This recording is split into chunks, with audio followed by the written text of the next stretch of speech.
প্রতিদিন আমার কবর আমাকে বলে, আনিস সাবধানে আসো, আমি কিন্তু পোকামাকড়ের ঘর, আনা বাইতুদ্দু, আমি কিন্তু এসি ওয়ালা রুম না, আমি দামি খাট পালঙের রুম না।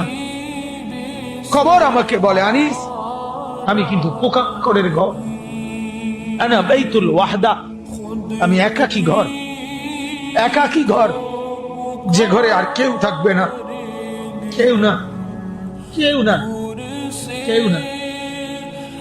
আনা বাইতুল গুরবা, 3 নম্বরে কবর বলে, আমি বড় অপরিচিত ঘর, তুমি তো মানুষের ঘরে বাথরুমের দরজা দেখলেই বুঝো এটা বাথরুম, এটা পাকঘর, এটা বারান্দা।